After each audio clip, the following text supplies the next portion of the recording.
Next topic हम करते हैं। नेक्स्ट टॉपिक हमारे पास है टाइप्स ऑफ सॉलिड्स। तो देखिए सॉलिड जो है कितनी टाइप्स में अलग अलग आता है, तो उसके 3 टाइप्स हमारे पास, लिख लीजिए इसको, crystalline, amorphous and combination of two. तो हमारे पास देखिए क्रिस्टलाइन के बारे में पहले पढ़ा चुका हूं, लेकिन फिर भी आपको एक बार एक्सप्लेन करूंगा।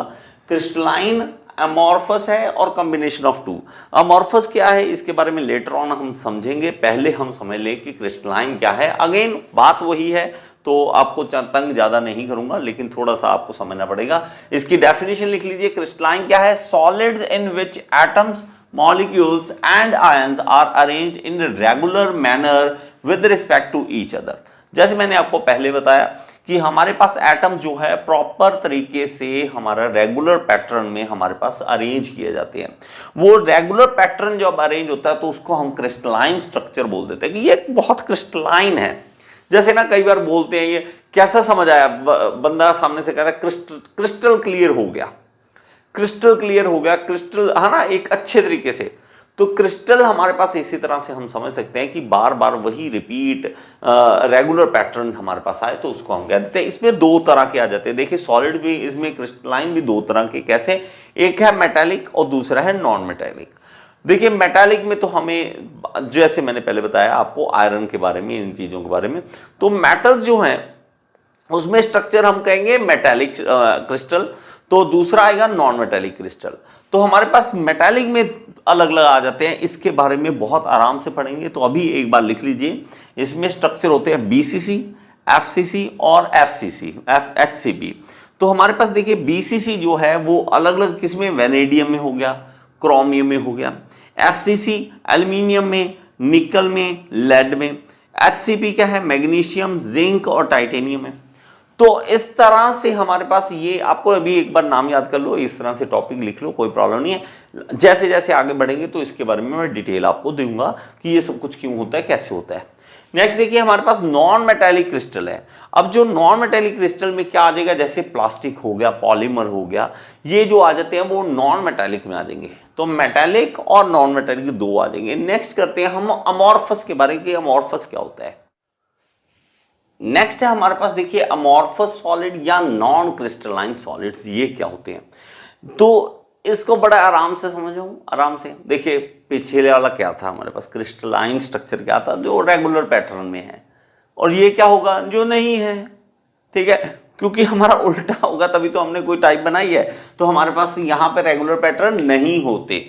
तो हमारे पास अमॉर्फस का अगर आप मतलब देखोगे तो अमॉर्फस का आपके पास मतलब क्या होता है, तो वो होता है विदाउट फॉर्म, शेप के बिना, विदाउट फॉर्म, शेप के बिना, उसके अंदर क्रिस्टलाइन स्ट्रक्चर की कमी होती है।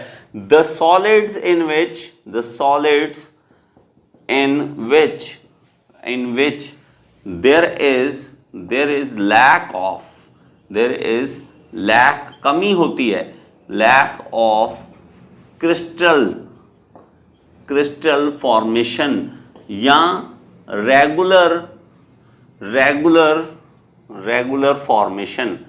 regular formation की कमी होती है।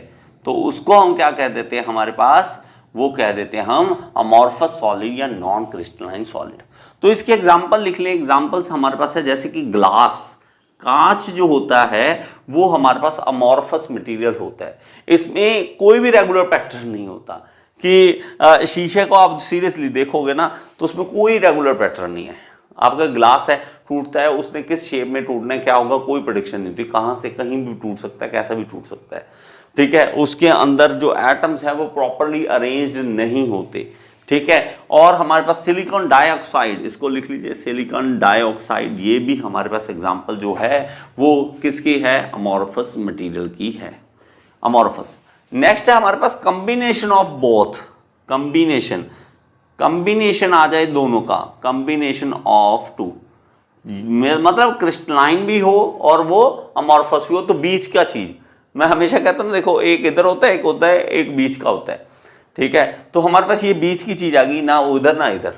तो भाई कुछ ऐसे मटेरियल होते हैं जो ये नहीं पता कि वो अमॉर्फस होंगे या क्रिस्टलाइन होंगे, वो डिपेंड करेगा कि जब उसको सॉलिड बनाया जाएगा वो किस तरीके से बनाया जा रहा है। मान लीजिए कि हमारे पास लिक्विड है, कोई मेटल है वो हमारे पास लिक्विड में है, जब हम उसको ठंडा करेंगे तो ठंडे करने की प्रोसेस पे डिपेंड करेगा कि वो हमारे पास अमॉर्फस बनेगा या हमारे पास क्रिस्टलाइन बनेगा, मतलब प्रॉपर रेगुलर पैटर्न बनेगा या नहीं बनेगा।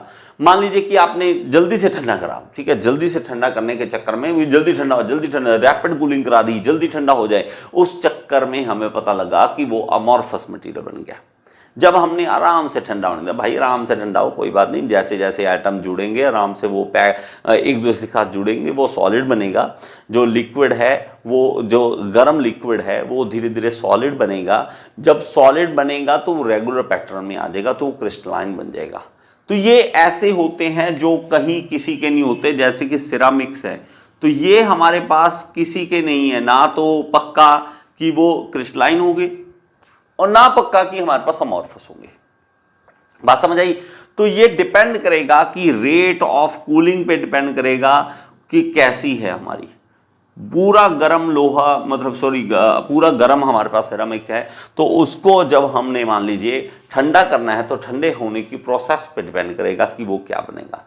तो भाई कुछ भी नहीं कह सकते इस केस में, तो ये कॉम्बिनेशन ऑफ टू होता है। आई होप कि आपको ये वीडियो पसंद आया होगा। अगर आपको पसंद आए तो एक बार लाइक का बटन दबा दें यार, और कमेंट बॉक्स में जरूर बताएं कि आपको समझ आया या नहीं आया। और अगर आप एसएससी जेईई की तैयारी करना चाहते हैं तो यहाँ पे ऐप का लिंक दे रहा हूँ, ऐप जरूर डाउनलोड करें। Thank you so much. Next video में फिर से मिलें।